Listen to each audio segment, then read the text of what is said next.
If hotels didn't want you eating their soaps, they shouldn't make them so damn tasty. And no matter what you hear in the coming weeks, it was self-defense. Major chess news lately, and very, very disturbingly sad chess news. So I think we'll leave that to the end. But we will, it is deeply, deeply sad, and there's very, very few facts, and it's hard to distinguish what exactly the problem is. You've probably all heard by now that Grandmaster Daniel Naroditsky passed away, and we'll talk about that possibly on another podcast to give a proper tribute to him, because I think that's the only moral thing to do is give a proper tribute and to do it justice. And yeah, apart from that, major national domination continues in the United States chess scene. Fabiano Caruana has again claimed the US championship, making his fourth consecutive title, a feat not seen since Bobby Fischer. Clarissa Yip is similarly defended her US championship title for a third year in a row and a fourth overall. Yeah, I mean, the US championship was quite a feat to watch. I was again rooting for Hans Niemann because Hans, he was doing very, very well. He got some draws and a win with the black pieces, and then he did very, very well with back-to-back wins, and then unfortunately failed to get that, third win to, clinch the sole lead, leading to Fabi, unfortunately, just coming out just a little bit ahead, in my opinion. Not my opinion, in the overall rankings. There's a dramatic team championship outcome in Europe where Ukraine won gold in the open section while Poland clinched gold in the women's section. Particularly poignant, Igor Kolenlenko, a Ukrainian grandmaster and a serving soldier, he returned to high-level chess after a break and delivered an individual gold on board 4. I think that's quite a cool story. A lot of Ukrainian athletes, not just chess, are unfortunately tied into the national defense of Ukraine, and in the regions currently under invasion by Russia. The Indian chess scene is going through its usual shuffling of placings. Arjun Erigaisi has overtaken Prague to become India's number 1 and moved into the world number 4. In the US juniors, the US competed strongly in the 2025 World Youth Chess Championship in Albania, but no American made the podium. Sindarov grabbed his first title in the Blitz-style event, Bullet Brawl 2025. And here, it's just an example of how these faster time controls are gaining prominence in the chess world. There has been the combined chess championship is also going ahead. Earlier in the year, we covered the negotiation for the freestyle world, I think it was world championship, between Magnus's team and FIDE, and we covered the breakdowns and negotiations there. Similar negotiations, I'm sure, happened with the combined chess championship, which is why Magnus seems to be much more desperate to play in it, because there is it's a change in format that he has been It's a change in format that he's been advocating heavily for many, many years at this point, and is the main overarching reason why he did not defend his world championship. Okay, here's the Times of India has a good article that I will presently get open. But before we do that, I'd like to thank you all for listening so far. I would also like to apologize for John not being here. John's schedule is very, very hectic, and he finds it hard to get on the podcast, and for that I do apologize. Gukesh out of the top 10 in latest FIDE rankings. Arjun Erigaisi surpasses Praggnanandhaa to become Indian number 1. I do apologize for my pronunciation. Indian chess witnessed a landmark September as Arjun Erigaisi ascended to the world number 4 and Nihal Siran joined the elite 2700 club. Vishali, and now once my computer unfortunately has had a small hiccup here. So while the article reloads itself, I will again thank you for watching, and I would ask you to check out John MacArthur's Chessable profile and any of his books that he has co-authored. Okay, so Vishali rebounded from a 24-point loss in August by gaining 21 points, winning the Women's Grand Swiss and securing a spot in the women's candidates for the second consecutive year. Divya Deshmukh is also impressed, approaching 2,500 after competing in the Open Grand Swiss and defeating grandmasters. Among junior players, Pranav Venkatesh made headlines by gaining 45 rating points, propelled by the victories in the Grand Swiss. The Fujara Global Superstars, I believe that's how it's pronounced. Well, American Grandmaster Abhimanyu Mishra, I have mispronounced that name and I do apologize, maintained an unbeaten streak of 64 games, gaining 41 points and entering the World 100.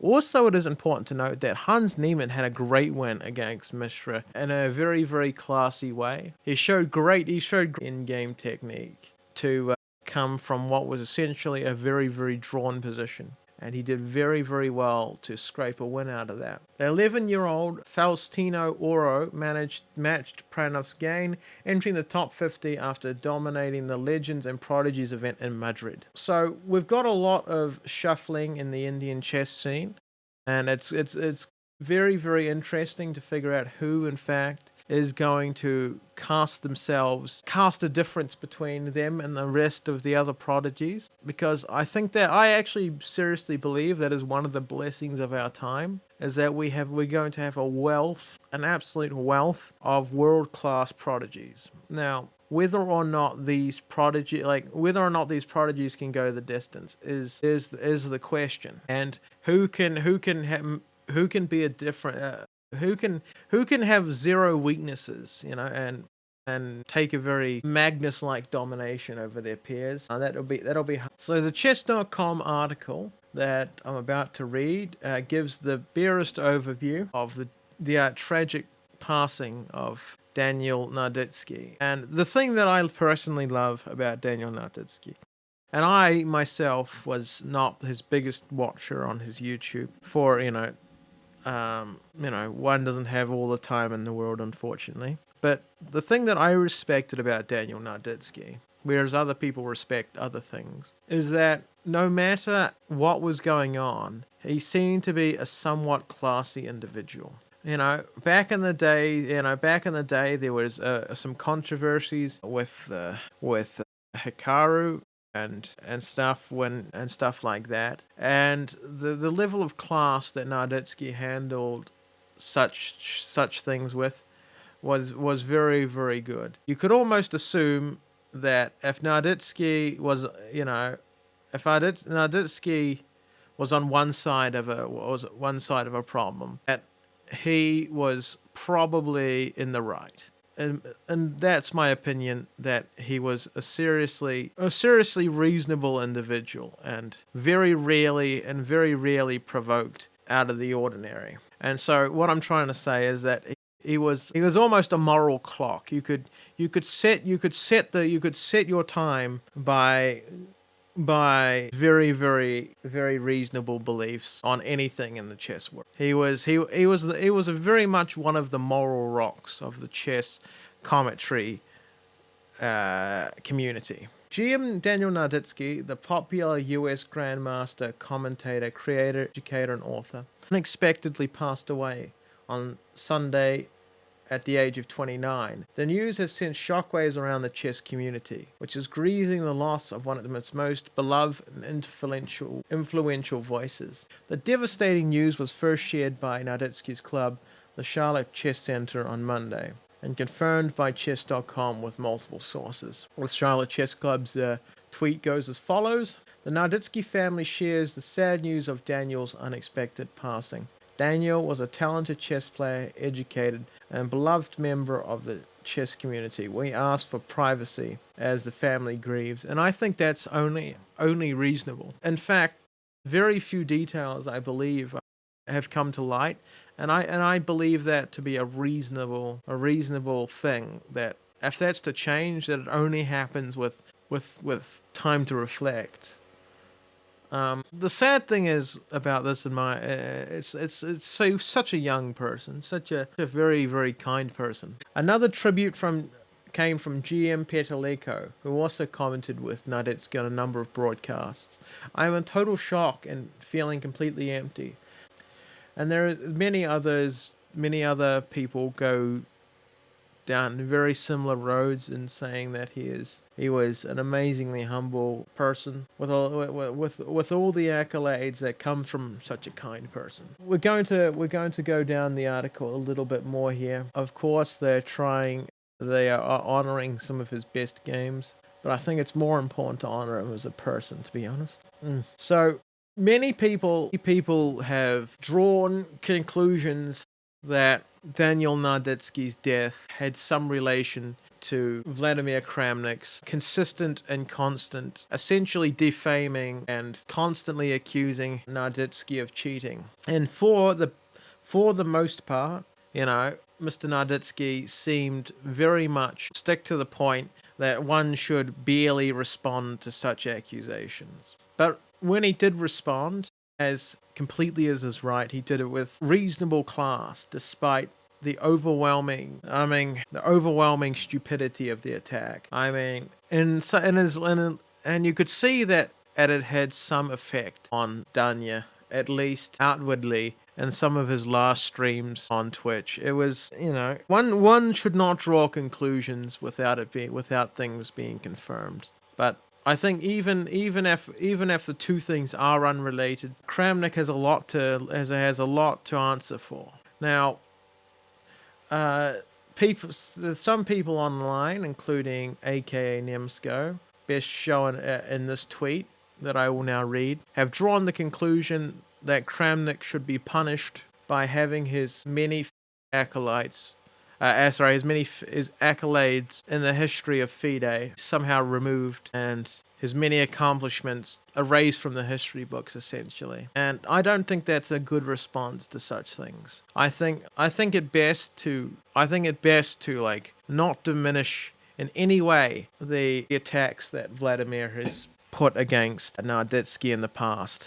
And I think erasing the history of the attacker would very much do that. And watching the clip, this is Nemo speaking, and watching the clip below of Danya's last stream and hearing the pain in his voice, how deeply the baseless accusations affected him. I am left so mad at what we all allowed to happen in front of us. It is time to start worrying about the backlash. I'm calling on the FIDE EDC, which I'm assuming is the Ethics Council, to remove Vladimir Kramnik from the FIDE record books, revoke his title, and disqualify his world championship. Chess is one of the most beloved games in the world and should be a place for kindness and inclusion. It should be unilaterally unacceptable to use a platform that chess has given you, there should be a comma there, to bully, harass, and slander a colleague.